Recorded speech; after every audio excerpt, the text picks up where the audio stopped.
boa noite, bem-vindos ao Ligados na Palavra. Que Deus te abençoe nesse começo de sábado, nesse começo do santo dia do Senhor, quando nós estamos aqui reunidos para nos voltarmos mais para esse Deus de amor, para esse Deus que nos ama tanto, que foi capaz de morrer por nós. Estamos aqui também para estudarmos a sua palavra, nos aproximarmos mais do seu trono de graça, e é o que nós vamos fazer agora através dessa oração. Vamos orar. Pai querido, Deus amado, Deus bendito, mais uma vez, Senhor, no dia de hoje, nos colocamos prostrados em oração diante do teu trono de graça, para louvar o teu nome, Senhor, para dizer que estamos aqui porque te amamos, porque te reconhecemos como nosso único Senhor e Salvador, como nosso Deus, o nosso Pai, o nosso mantenedor, aquele que nos ouve, aquele que supre as nossas necessidades, aquele que cuida de nós. E por isso, Senhor, estamos aqui, para dizer que nós nos entregamos em tuas mãos, que nós precisamos do teu poder, do derramamento do Espírito Santo sobre nós nesse momento, Senhor, porque vamos abrir a tua palavra, vamos estudar, Senhor, a tua palavra, vamos buscar, Senhor, conhecimento, entendimento sobre os teus ensinamentos. Vem estar conosco, Senhor, vem estar com cada querido teu, Pai Santo, que movido pelo teu Santo Espírito, nos assiste através da internet. Age na mente e no coração deles, Senhor, age na mente e no coração de cada um de nós que aqui estamos. Nos entregamos em tuas mãos para que tu nos conduzas a partir de agora, Senhor, para que a tua palavra fale fundo ao nosso coração, para que a tua semente, Senhor, ao ser lançada, possa dar frutos para o teu reino.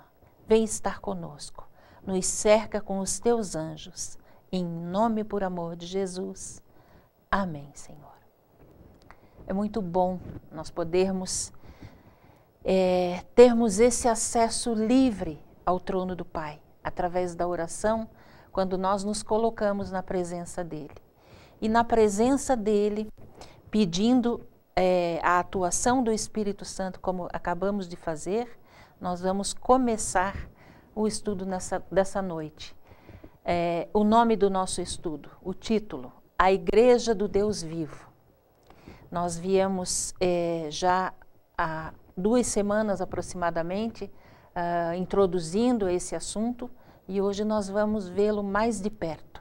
Mas antes de entrarmos propriamente no estudo, eu queria mandar um abraço para 2 pessoas muito queridas, muito especiais, que estudam a Bíblia, que amam esse Deus e que estão em busca do caminho de volta para casa, o caminho que nos leva à reconciliação com Deus.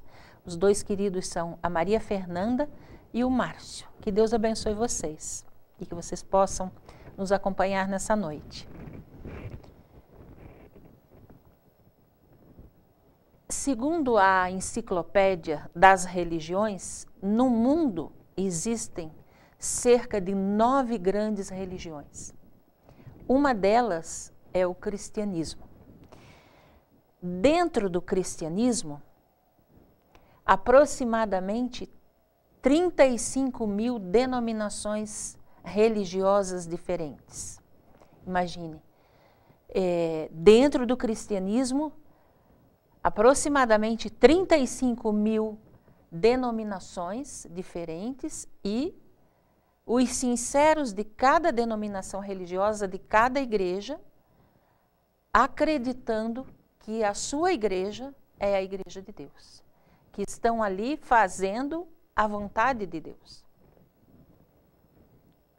Como nós vimos na semana passada, quando nós introduzimos esse assunto da igreja de Deus nessa terra, e usando a Bíblia como única regra de fé e de prática religiosa, nós encontramos em Efésios 4:5 o seguinte texto, que existe um só Senhor, uma só fé e um só batismo. Né?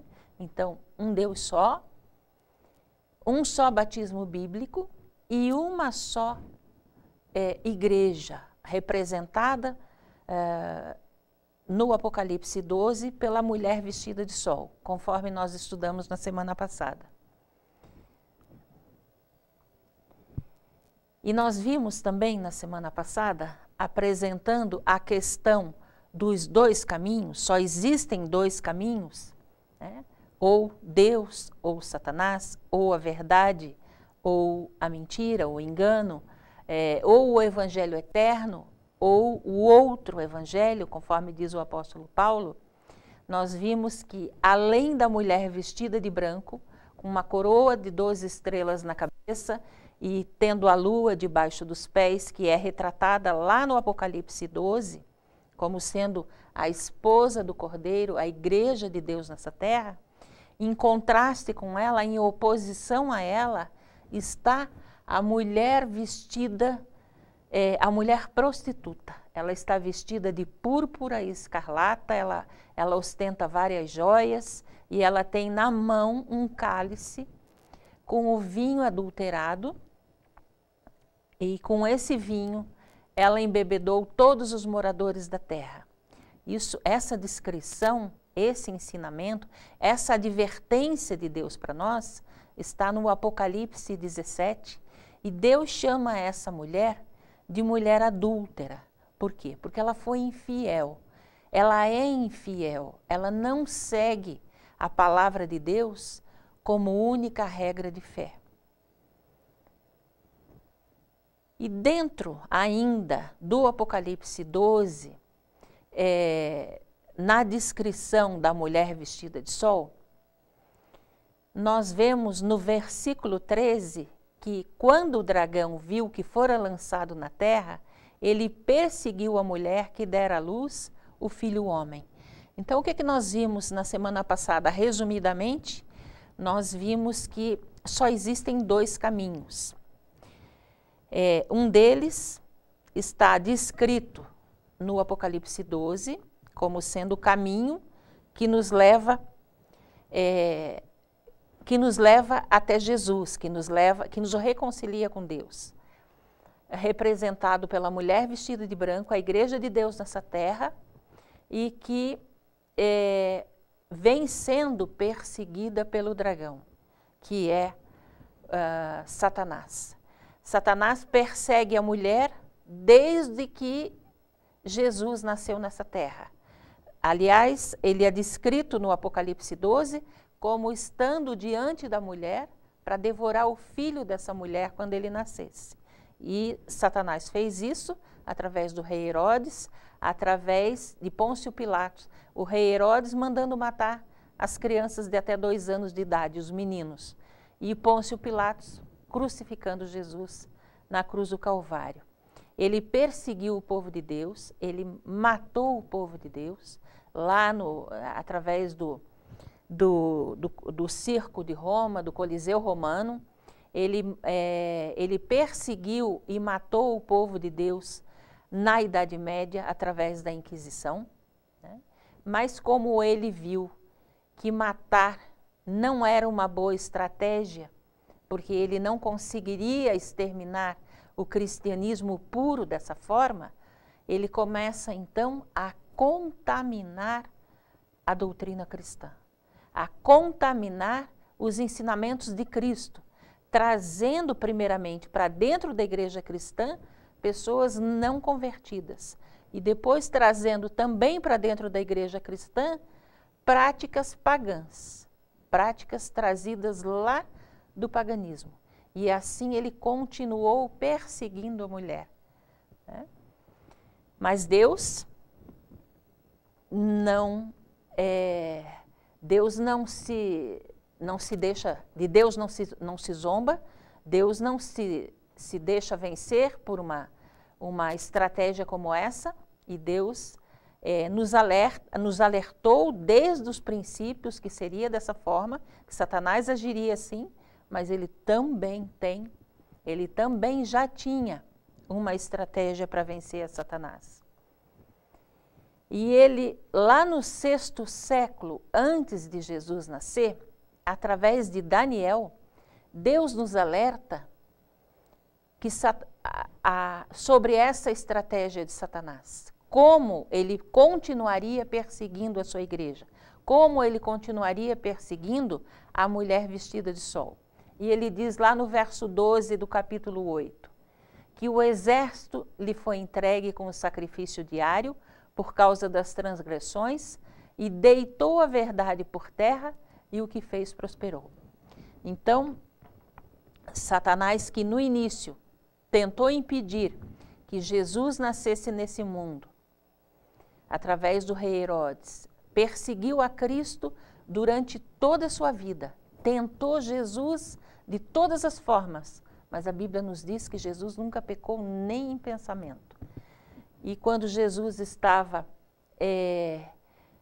no auge do seu ministério, ele usa Pôncio Pilatos para crucificar a Cristo. Depois, persegue o povo de Deus, tentando matar o povo de Deus, e matou milhares. E aí, então, ele muda de estratégia. Ele ataca as colunas do cristianismo. Paulo chama de coluna, o apóstolo João chama de doutrina. E aqui Deus nos alertou que Satanás lançaria a verdade por terra e faria isso e seria muito bem sucedido. Ele prosperaria com isso. O que é a verdade? Quando nós vamos à Bíblia, nós vemos as colunas da verdade. Deus Pai é a verdade, está escrito isso em Jeremias 10:10. Jesus é a verdade, ele diz, eu sou o caminho, a verdade e a vida, em João 14:6. O Espírito Santo também é a verdade, 1 João capítulo 5, versos 6 a 7. A Bíblia é a verdade. Jesus, quando orou por nós, ele pediu para Deus Pai nos santificar na verdade, e ele diz, a tua palavra é a verdade.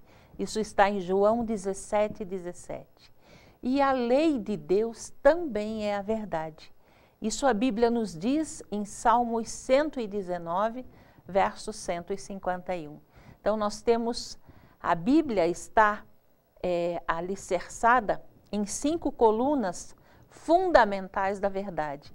Deus Pai, Deus Filho, Deus Espírito Santo, a própria Bíblia e a lei de Deus, que é a espinha dorsal da Bíblia, né? Que é o retrato do caráter do próprio Deus.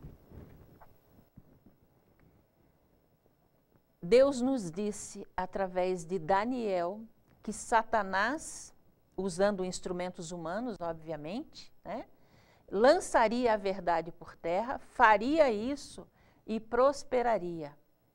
E Deus nos dá inclusive o período que ele agiria dessa forma. Deus nos diz que ele faria isso por 1 tempo, 2 tempos e metade de 1 tempo. Isso dá um período de 1260 anos, segundo as profecias. E esse período se estendeu de 538 a 1798, através do domínio absoluto da Igreja de Roma, da Igreja Romana. E como a verdade começou a ser lançada por terra? No ano 300 depois de Cristo, foi introduzido no meio da igreja cristã a oração pelos mortos, quando a Bíblia nos diz que os mortos não sabem coisa nenhuma, né? Que os vivos sabem que hão de morrer, mas os mortos não têm mais participação em coisa nenhuma do que se faz debaixo do sol. Em 321, Constantino assinou o primeiro decreto dominical, e isso foi oficializado pelo Concílio de Laodiceia. Em 364, a mudança do sábado para o domingo foi sacramentada pela Igreja de Roma. Em 370, foi introduzido a veneração dos anjos, santos e imagens. Em 786, o culto à cruz, às imagens e relíquias. Quando Deus nos diz que nós não devemos fazer imagens nem prestar culto ou adoração a nenhuma imagem e nem aquilo que existe em cima nos céus. Em 995, começou a canonização dos santos mortos.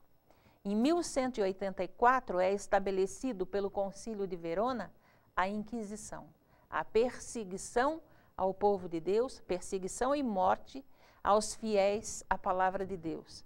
Em 1229 é declarado proibido o acesso de leigos à Bíblia.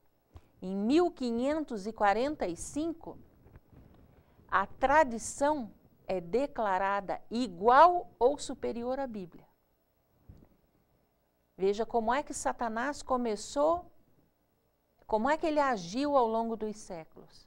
Ele introduz doutrinas pagãs no meio do cristianismo, ele estabelece o tribunal do Santo Ofício para matar os fiéis de Deus, retira a verdade da mão do povo de Deus, proibindo a leitura da Bíblia, e declara que a tradição tem o mesmo valor da Bíblia.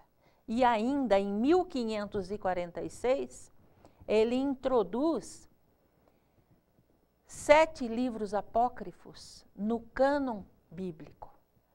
Por isso, nós temos Bíblias que... A Bíblia evangélica tem 66 livros, mas nós encontramos Bíblias também com 72 livros. Lá estão os livros de Eclesiástico, de Baruque, de Tobias, fundamentando a crença na imortalidade da alma, quando a Bíblia nos diz textualmente que a alma é mortal. Né?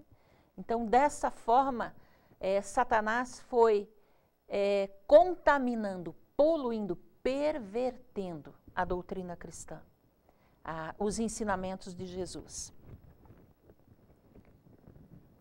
E Deus ainda nos alerta que ele faria isso por um período de tempo. Deus dá inclusive as datas. Nessa visão do capítulo 8, Daniel está ouvindo 2 anjos conversar e um diz para o outro. Depois ouviu um santo que falava e disse outro santo àquele que falava: até quando durará a visão do sacrifício contínuo e da transgressão assoladora para que sejam entregues o santuário e o exército a fim de serem pisados? E ele me disse: até 2300 tardes e manhãs. Ou seja, quando Daniel foi instruído por Deus que essa situação ocorreria ao longo de vários séculos, lá após o nascimento de Jesus, um anjo pergunta para o outro: mas até quando Deus vai permitir que isso aconteça? E o anjo responde: até 2300 tardes e manhãs. Nós já estudamos aqui a profecia das 2300 tardes e manhãs, vimos que ela começou, a contagem desse tempo começou em 457 a.C. e se estendeu até 1844. Quando estudamos, nós vimos que em 1844, 2 grandes acontecimentos ocorreriam. No céu, o início do juízo, e na terra, a restauração da verdade. Da verdade que Satanás havia lançado por terra, ou matando aqueles que pregavam, que ensinavam e viviam a verdade, ou contaminando a verdade. E como é que isso aconteceu? Como é que Deus agiu para restaurar a sua verdade? Através do movimento da Reforma Protestante. Você já ouviu falar sobre isso, provavelmente, né? Então, Deus começa lá por 1112 aproximadamente, chamando Pedro Valdo, os valdenses, João Hus, Martim Lutero, Zwinglio, Calvino, Knox, e isso se estende durante toda a Idade Média, através desses homens, de dezenas e dezenas de reformistas, homens usados por Deus para resgatar essas colunas, esses pilares da verdade, Deus foi gradativamente restaurando a sua palavra, os ensinamentos bíblicos. E usando a Bíblia como única regra de fé, quando nós vamos à Bíblia, nós vemos que Deus se refere à sua igreja, a igreja em 1 Timóteo 3,15, da seguinte maneira, ele diz: mas se tardar, para que saibas como convém andar na casa de Deus, que é a igreja do Deus vivo, a coluna e baluarte da verdade. Ou seja, apesar de todo o esforço, de todo o empenho de Satanás de exterminar o cristianismo, Deus, o remanescente fiel de Deus permanece. O remanescente do Deus vivo, o povo fiel do Deus vivo permanece. E está alicerçado na verdade, na palavra de Deus. Aconteça o que acontecer, seja qual for a estratégia usada pelo inimigo de Deus, o evangelho eterno, o cristianismo, ele vai avançando e ele vai ser vitorioso, porque Jesus já venceu lá na cruz do Calvário. Então, agora, veja só, qual é o propósito do nosso estudo nessa noite? O título do nosso estudo é a Igreja do Deus Vivo. Nós vimos que, apesar do empenho de Satanás para destruir, para exterminar a igreja cristã, essa igreja continua alicerçada na verdade. O que é que nós vamos ver especificamente? Nós vamos ver o que a Igreja do Deus Vivo prega, o que a Igreja do Deus Vivo ensina, o que a Igreja do Deus Vivo vive. E eu quero convidar você que está conosco essa noite a se aproximar mais, prestar, enfim, focar mais agora nas passagens que nós vamos ler. Nós não vamos dizer aqui o nome da Igreja de Deus, porque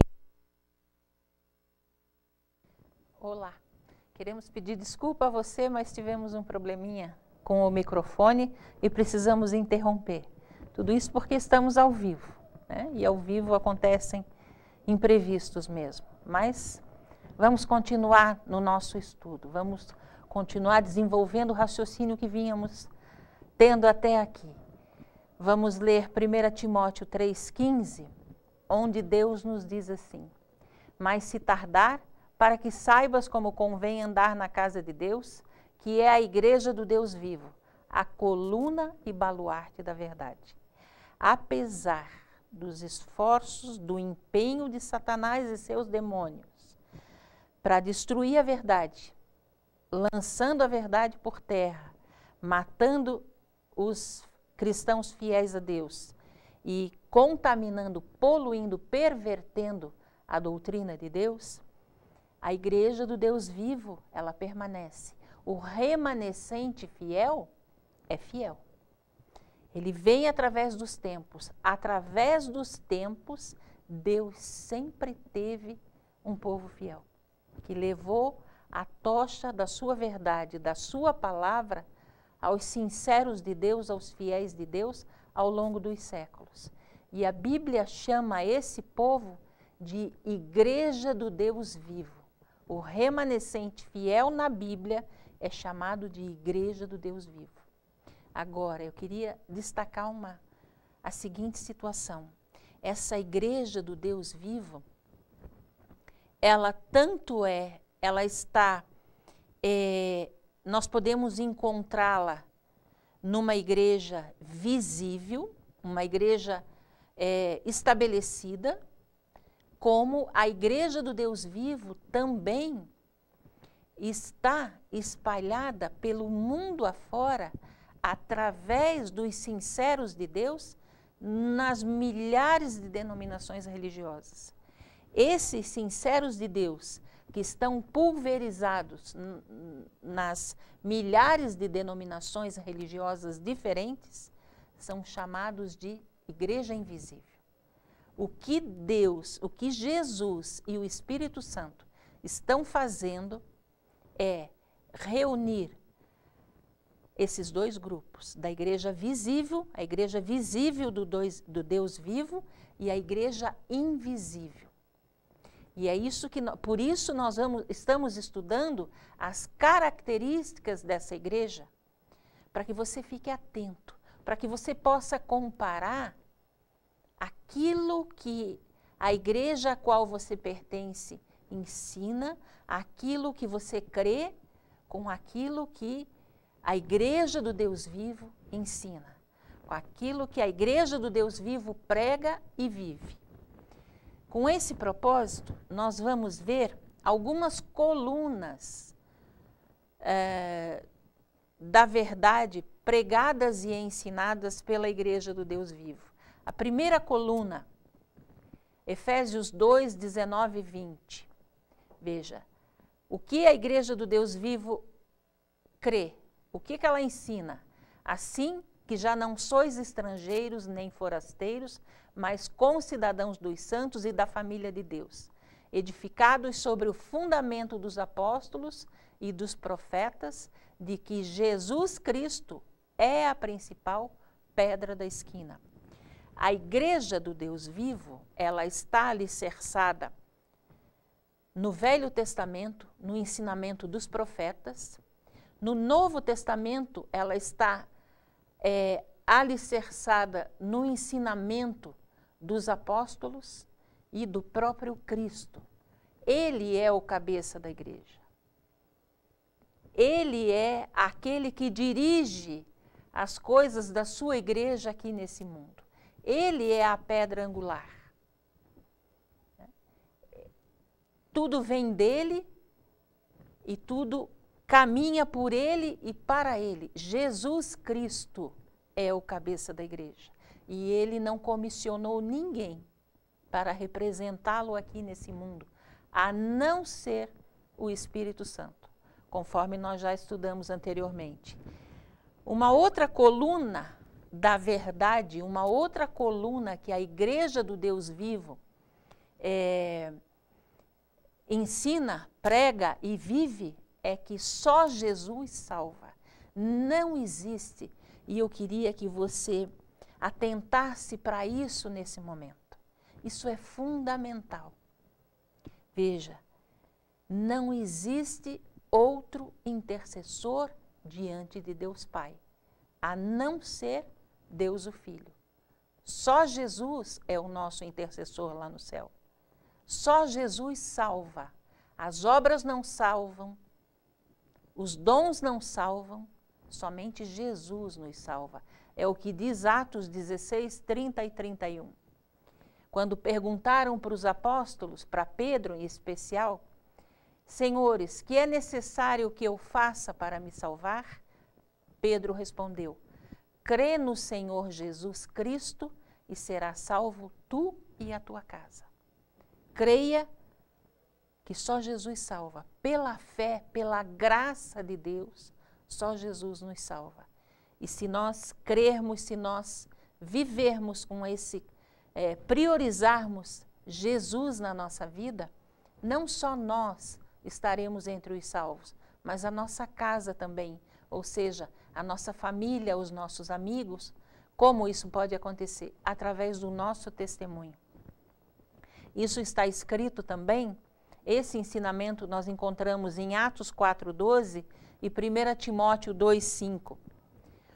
Outra verdade fundamental que a igreja do Deus vivo crê, prega e ensina é o que está escrito em João 14, 1 a 3.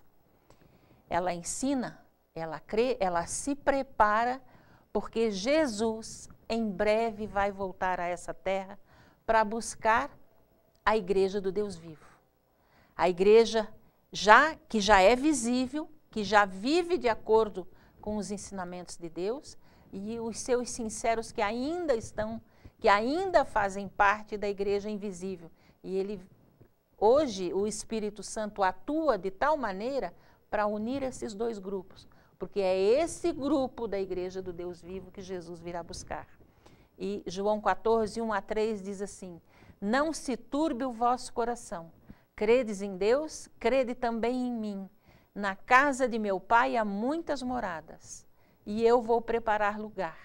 E quando eu for e vos preparar lugar, virei outra vez e vos levarei para mim mesmo, para que onde eu estiver, estejais vós também. Essa é uma promessa incondicional. Não depende da sua aceitação, não depende da minha aceitação. Não depende de você crer ou de eu acreditar. Jesus, cumprindo o tempo de Deus, Jesus vai voltar. E nós, como cristãos, devemos ter como prioridade absoluta nos prepararmos para esse encontro. Porque esse é o objetivo maior da nossa vida. É para isso que nós fomos criados. Para um dia estarmos na presença de Deus pela eternidade sem fim. E a eternidade vai começar no dia que Jesus voltar para nos buscar. O que mais a Igreja do Deus Vivo prega? João 14, 15, Jesus diz assim: se me amais, guardareis os meus mandamentos. E eu queria me dirigir de uma forma muito especial a você nesse momento.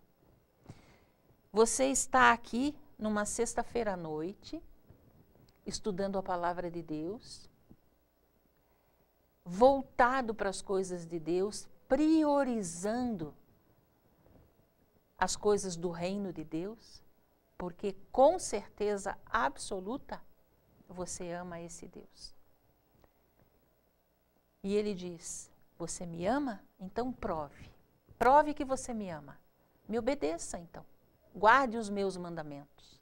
Salmo 119, verso 142 diz assim: a tua justiça é uma justiça eterna e a tua lei é a verdade. Assim como Deus Pai é a verdade, assim como Deus Filho é a verdade, Deus Espírito Santo é a verdade, a palavra de Deus é a verdade, a lei de Deus também é a verdade. Foi aí que muitas igrejas ditas protestantes, que surgiram através do movimento de reforma protestante ao longo da Idade Média, foi aí que muitas se perderam, porque a maioria das igrejas que você conhece, e que eu conheço também, aceita Deus como verdade, Jesus como sendo a verdade, o Espírito Santo como sendo a verdade, a Bíblia como sendo a verdade, mas em algum momento do movimento de reforma, deixaram de lado a lei de Deus como sendo a verdade. E aí se corromperam, aí se desvirtuaram.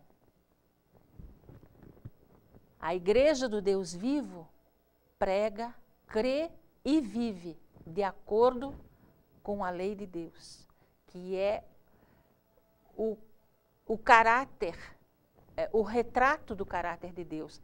São os preceitos, os parâmetros morais que Deus estabeleceu para a nossa vida, para que nós pudéssemos ter um bom relacionamento com Ele e um bom relacionamento com o nosso próximo. Tanto é assim, veja como Deus nos sacode, como Ele nos adverte em 1 João, capítulo 2, versos 3 a 6. Ele diz assim, essa passagem é bastante dura, preste atenção naquilo que Deus está nos exortando. Ele diz: e nisto sabemos que o conhecemos, se guardarmos os seus mandamentos. Aquele que diz, eu o conheço, e não guarda os seus mandamentos, é mentiroso, e nele não está a verdade. Isso são palavras de Jesus. Aquele que diz, eu o conheço, e não guarda os seus mandamentos, é mentiroso, e nele não está a verdade. Aquele que diz que está nele, também deve andar como ele andou. E como é que Jesus andou? Mateus 5, 17 a 19, ele diz claramente, textualmente, que ele não veio para abolir a lei, ele veio para viver dentro da lei. Em Lucas 4, 16, você vê a Bíblia nos dizendo que Jesus, como era costume dele, todos os sábados ele ia à igreja. Jesus guardava o sábado, Jesus guardava a lei dada por Deus o Pai. E Apocalipse 12, 17, conforme a gente já leu na semana passada, enfatizando hoje também que o dragão, Satanás, está irado contra a mulher, contra a igreja do Deus vivo, e ele está perseguindo o remanescente da igreja do Deus vivo. O povo de Deus não é o mais numeroso, é sempre um pequeno rebanho. Quem são eles? Quem é o remanescente? Qual é a característica fundamental da igreja do Deus vivo? São os que guardam os mandamentos de Deus e têm o testemunho de Jesus. Então, além de todas as colunas que nós já lemos até agora, de todos os textos bíblicos enfatizando, resgatando, restaurando essas colunas da verdade, a Bíblia nos diz também que Satanás está particularmente irado contra aqueles que guardam os mandamentos de Deus e têm o testemunho de Jesus. Duas características fundamentais da igreja do Deus vivo: a guarda dos mandamentos, a obediência e o testemunho de Jesus. Vamos ver o que é o testemunho de Jesus. Apocalipse 19, 10 nos diz assim: e eu lancei-me a seus pés para o adorar. Aqui João, lá no Apocalipse, já bastante velhinho, ele se depara com o anjo Gabriel, que está ali para dar a visão do Apocalipse para João. João, quando viu aquela criatura celestial, preste atenção nesse texto. João, quando viu aquela criatura celestial, o brilho daquele anjo, o que ele fez? Ele se jogou de joelhos na frente do anjo. E o anjo disse: não faça isso. Eu sou uma criatura como você. Você só deve se ajoelhar diante de Deus. Olha o que o anjo Gabriel, aquele que assiste diante do trono de Deus, Gabriel foi o que ocupou o lugar de Lúcifer lá no céu.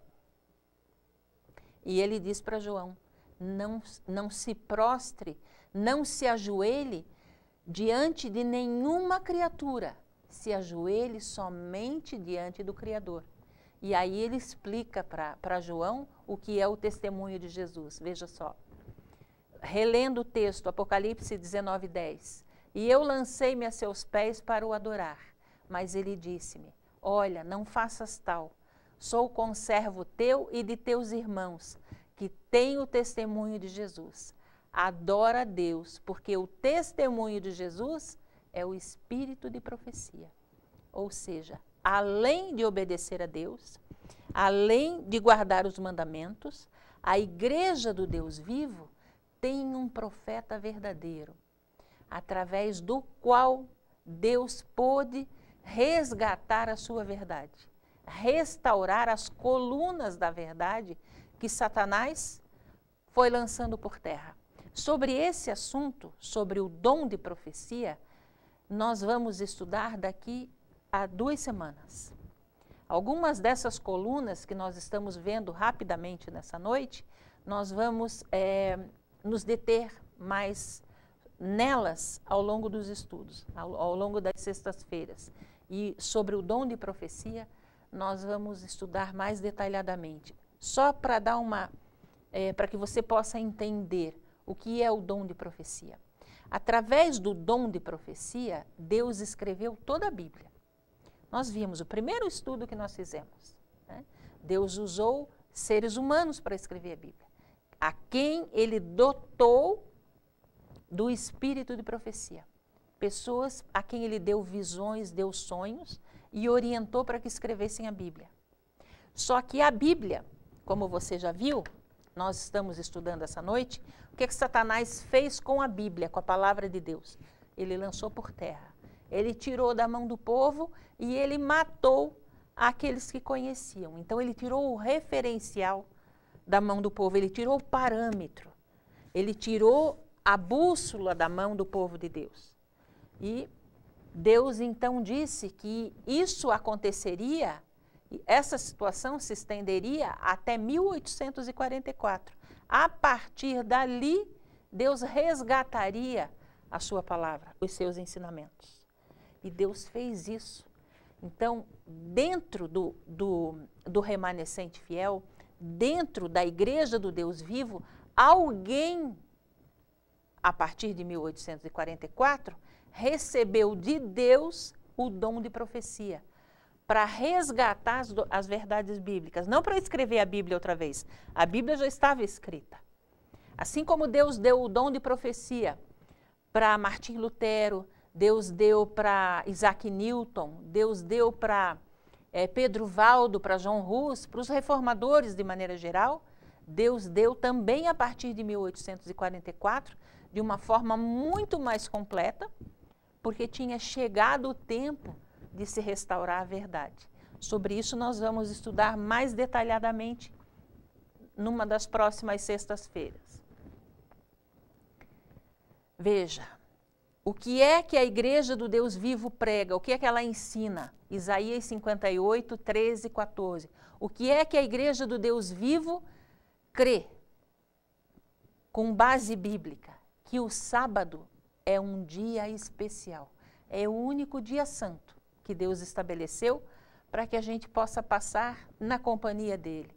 Lá em Isaías 58, 13 a 14 está escrito: se desviares o teu pé de profanar o sábado, de fazeres a tua vontade no meu santo dia, e chamares ao sábado deleitoso e o santo dia do Senhor, então, aí vem a promessa, te deleitarás no Senhor, e te farei cavalgar sobre as alturas da terra, e te sustentarei com a herança de teu pai Jacó, porque a boca do Senhor o disse.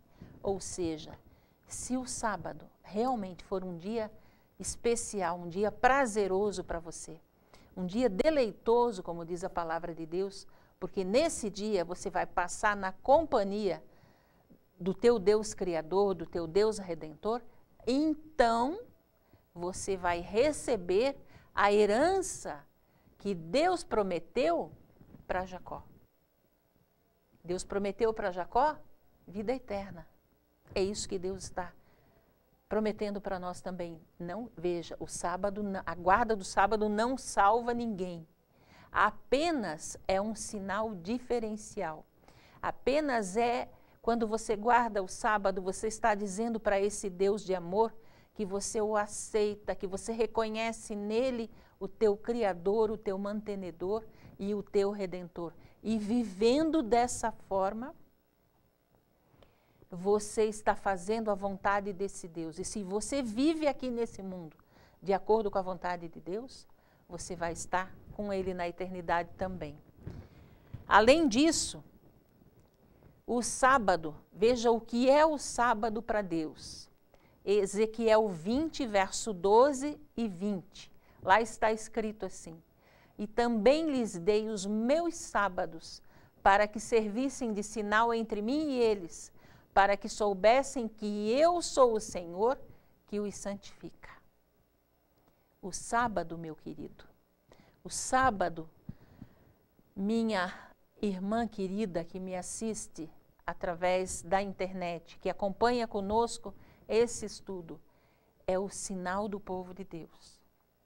É o selo de Deus. Isso não é a Rita que está dizendo para você nesse momento. Você está lendo na palavra de Deus.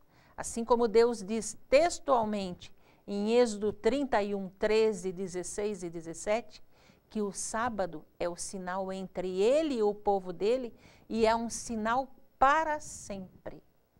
É através da guarda do sábado que Deus identifica o remanescente fiel. Através da guarda do sábado, Deus identifica a sua igreja visível, mas obviamente que Deus tem os seus sinceros ainda na igreja invisível. E esses ele está chamando, conforme nós vamos ver. Veja, a Igreja do Deus Vivo ensina também que nós não somos de nós mesmos. Isso está em 1 Coríntios 6, 19 e 20. Deus diz assim: ou não sabeis que o vosso corpo é o templo do Espírito Santo que habita em vós, proveniente de Deus, e que não sois de vós mesmos? Porque fostes comprado por bom preço. Glorificai, pois, a Deus no vosso corpo e no vosso espírito, os quais pertencem a Deus. Talvez você já tenha ouvido alguém dizer assim: a vida é minha, o corpo é meu e eu faço o que eu quiser. Né? Deus está dizendo para você que não é assim. A vida que você tem não é sua, pertence a Deus. Foi Ele que deu para você. Foi Ele que transferiu o seu fôlego de vida para que você tivesse vida. E Ele providencia a cada dia para que você tenha vida. E mais, além de manter a sua vida, Ele ainda, além de você pertencer a Deus por criação, ainda Deus te adotou outra vez através do sacrifício de Jesus. Satanás sequestrou você e a mim através do pecado. E Deus vai lá e paga o preço. E o preço foi extremamente elevado. Deus não deu uma jazida de petróleo, não deu uma mina de diamantes, Ele não deu uma galáxia por você. Ele deu aquilo que Ele tinha, que Ele tem de mais precioso, a vida do Filho dEle. Então, o teu corpo, o meu corpo, pertencem a Deus. São santuários do Espírito Santo. Nós somos templos vivos. O Espírito Santo precisa habitar em nós. Por isso nós temos que ter critérios. Por isso Deus estabelece para nós critérios de saúde, de vida saudável. Nós vamos estudar mais sobre isso também. Veja, a Igreja do Deus Vivo é um movimento mundial, porque ela tem uma missão, que está em Apocalipse 14, 6, e diz assim: e vi outro anjo voar pelo meio do céu, e tinha o evangelho eterno para o proclamar aos que habitam sobre a terra, e a toda nação e tribo e língua e povo. A Igreja do Deus Vivo tem a missão dada por Deus. Está lá em Mateus 28, verso 19, Jesus diz assim: ide, ide. Ele manda, é uma ordem imperiosa. Ele não está convidando, ele está dizendo: vá pelo mundo inteiro pregar o evangelho a toda criatura. Que evangelho que você vai pregar? Nós vimos, há 2 semanas atrás, que existem 2 tipos de evangelho. O evangelho de Deus, que é o evangelho eterno, que não muda, porque Deus não muda. E Paulo fala do outro evangelho, que é o evangelho, entre aspas, pregado por Satanás, baseado nas mentiras e nos enganos dele. A Igreja do Deus Vivo tem a missão dada por Deus de pregar o evangelho eterno, para poder resgatar, restaurar a verdade que havia sido lançada por terra. Veja só, e aí nós chegamos a um versículo, estamos caminhando para o final, que para mim é extremamente precioso. Através desse versículo, Deus me alcançou há 25 anos atrás. Eu já conto a história para você. Primeiro nós vamos ler João 10,16. Jesus diz assim: eu ainda tenho outras ovelhas que não são desse aprisco. Também me convém agregar estas, e elas ouvirão a minha voz, e haverá um rebanho e um pastor. Veja só, o que é que Jesus está dizendo aqui para nós? Ele está dizendo assim: eu tenho ovelhas que ainda não pertencem, que ainda não fazem parte da minha igreja visível aqui nessa terra. Eu tenho ovelhas que ainda estão na igreja invisível, que ainda estão em denominações religiosas, acreditando que estão ali fazendo a minha vontade. mas porque elas são sinceras, são fervorosas, me amam de todo o coração, me convém chamá-las de lá, tirá-las de lá, para que elas venham fazer parte desse aprisco aqui. Porque aqui está a igreja do Deus vivo. E ele diz, e elas vão ouvir a minha voz. Como é que a gente ouve a voz de Deus? Aonde está a voz de Deus? A voz de Deus está aqui, na palavra de Deus. Nessa noite, nós estamos ouvindo a voz de Deus.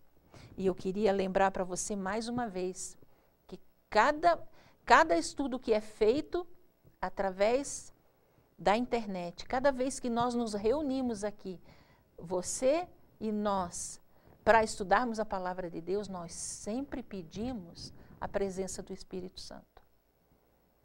Então, nada do que é dito aqui é dito aleatoriamente ou sem comprometimento com a verdade. Tudo que é dito aqui é dito por iluminação do Espírito Santo e com fundamento bíblico.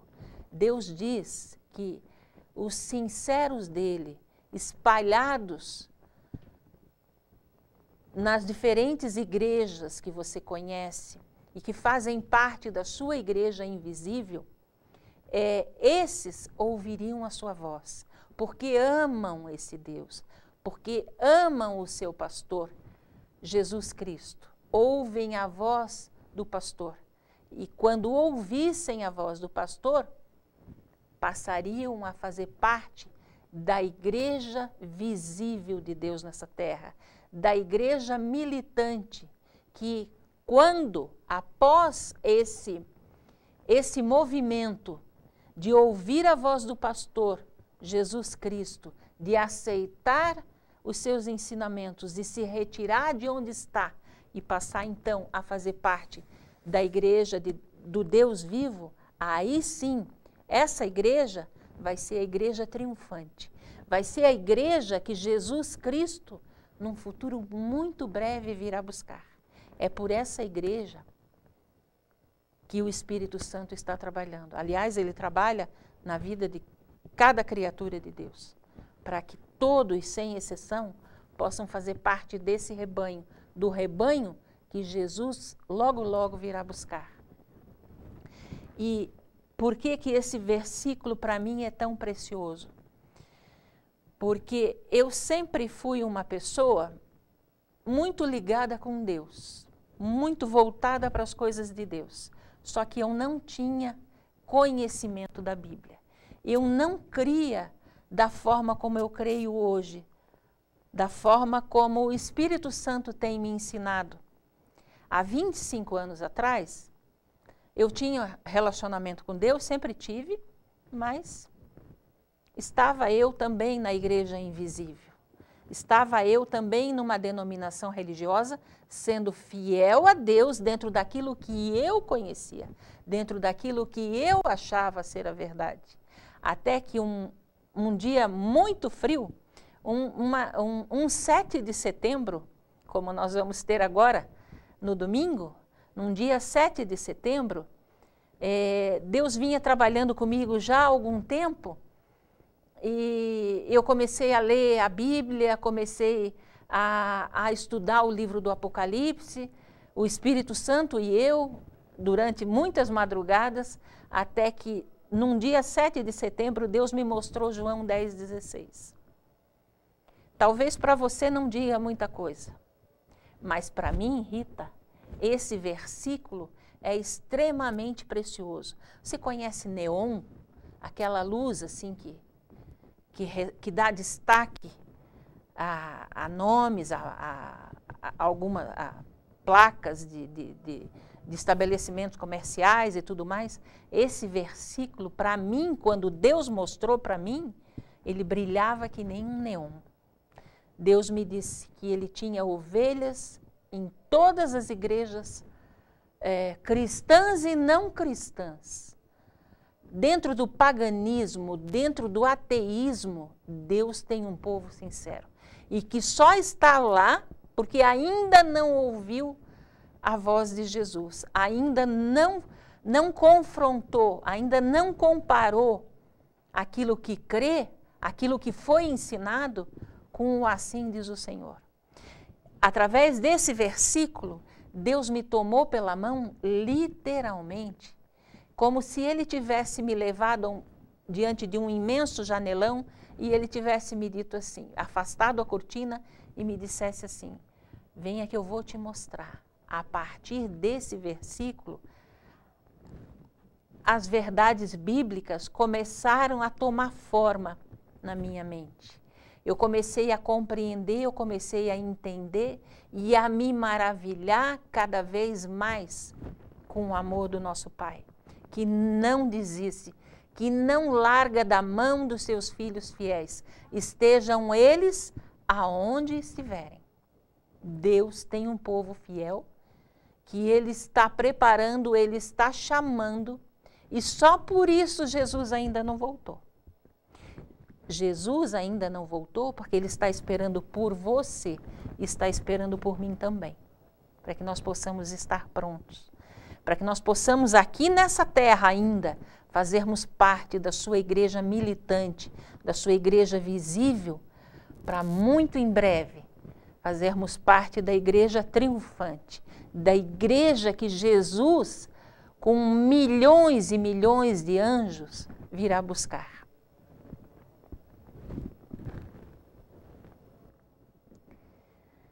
E aí o apelo de Jesus. Veja, eu quero falar com você nessa noite, com todo o meu amor, com todo o respeito que eu tenho por você, como filho de Deus que você é. O que é que Jesus nos diz em Apocalipse 18:4? Olha o apelo, olha o convite que ele nos faz. Se a igreja a que você pertence não tem as características que nós vimos nessa noite, se ela não prega, se ela não ensina, se ela não vive as colunas, algumas dessas colunas da verdade que nós vimos nessa noite, essas são só algumas. O que Jesus diz para você fazer? Preste atenção. E ouvi outra voz do céu que dizia, sai dela, povo meu, para que não sejas participante dos seus pecados e para que não incorras nas suas pragas. Deus está dizendo para você, como Ele já disse para mim, Ele disse o quê? Saia daí. Saia daí. Saia da Babilônia espiritual. O que é Babilônia? Babilônia é símbolo de confusão espiritual. Tantas igrejas, tantas doutrinas, tantos ensinamentos diferentes, tanto conflito, tanta polêmica. Né? Quando nós temos a palavra dos profetas, a palavra dos apóstolos, a palavra de Deus, para nos dar esclarecimento, para nos mostrar o caminho que é Jesus, por onde nós devemos seguir. Jesus diz, agora você não é mais inocente, agora você já conhece. Saia de Babilônia, porque sobre Babilônia vão cair as pragas do Apocalipse.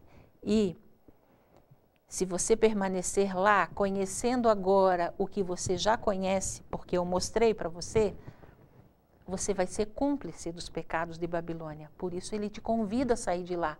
Ainda dá tempo, a porta da graça ainda está aberta.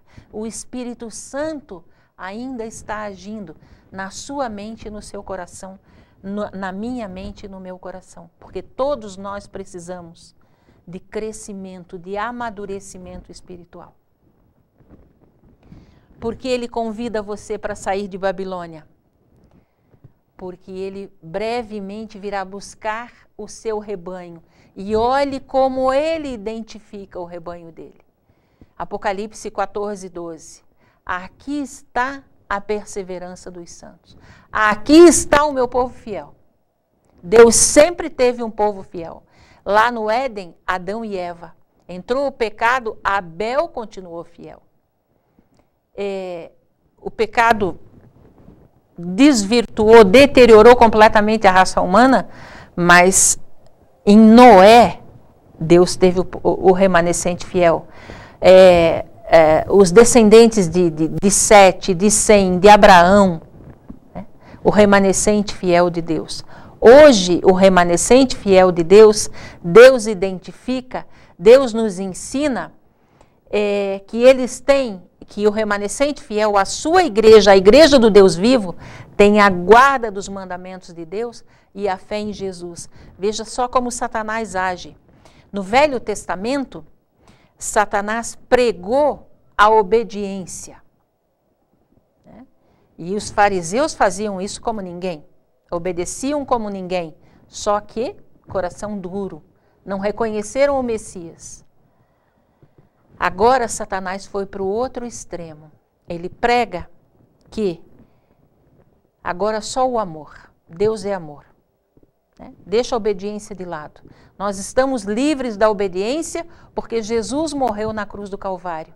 Mas Jesus, lá no Apocalipse, no livro que é o sumário, que condensa toda a Bíblia, diz para você e para mim que o povo dele tem sim ainda essas duas características. O amor a Deus, é fiel a Deus, é perseverante no caminho do Senhor e demonstra isso obedecendo o seu Senhor, o seu Criador.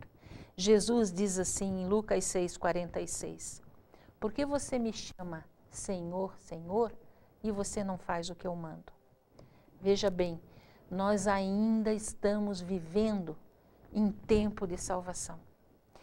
Os estudos que nós fazemos aqui, os textos bíblicos que nós lemos, têm um objetivo só: nos mostrar a vontade de Deus para a nossa vida, a vontade de Deus para a sua vida e para a minha vida. Que nós possamos ser humildes diante de Deus, para que prevaleça em nós a vontade do nosso Deus, para que prevaleça em nós o Espírito Santo de Deus, para que Ele continue nos conduzindo, nos mostrando o pecado, nos mostrando o remédio que é Jesus e o alento, o consolo e o conforto que vem da sua palavra.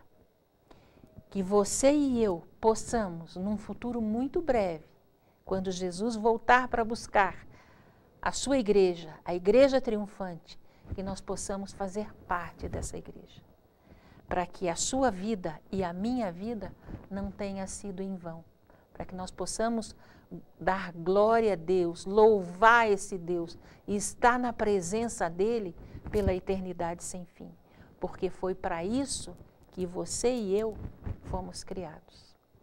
Que Deus te abençoe nesse propósito, que o Espírito Santo continue trabalhando na tua mente, no teu coração. Vamos orar. Pai querido, como é bom, Senhor, termos livre acesso ao teu trono de graça, onde, através dessa oração, nos colocamos mais uma vez para te agradecer pela tua bondade, pela tua generosidade, para te agradecer, Pai Santo, porque tu não desistes de nós, porque tu reconheces em nós a nossa sinceridade de coração, o amor que temos por ti, a vontade que temos de fazer a tua vontade. Mas muitos de nós, Senhor, ainda não conhecemos. Por isso, nós te damos livre acesso à nossa mente, através do Espírito Santo, para que tu nos tomes pela tua mão direita e nos conduzas a toda a verdade, para que o sacrifício do teu Filho Jesus, lá na cruz do Calvário, e essa carta de amor que tu escrevestes para cada um de nós, não seja em vão na nossa vida, Senhor.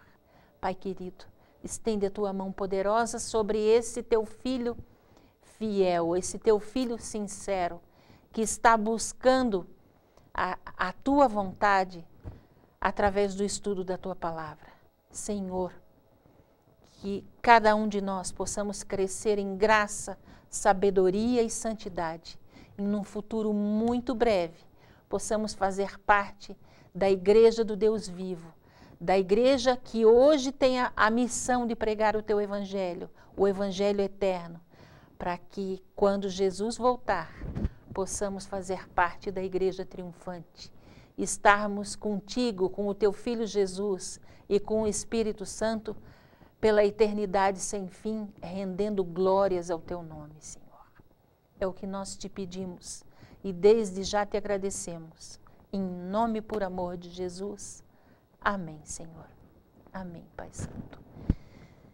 Espero você na próxima sexta-feira. Hoje nós vimos vários assuntos, várias colunas da verdade. E agora, daqui para frente, nós vamos estudar a cada uma dessas mais detalhadamente e outros temas também. Você pode sugerir, inclusive, temas, assuntos que você tem dúvidas. Tá? E aí nós vamos nos debruçar sobre a Bíblia, pedindo a orientação do Espírito Santo para nos dar entendimento. Esperamos você na próxima sexta-feira, Jesus e eu. Até lá. Boa noite.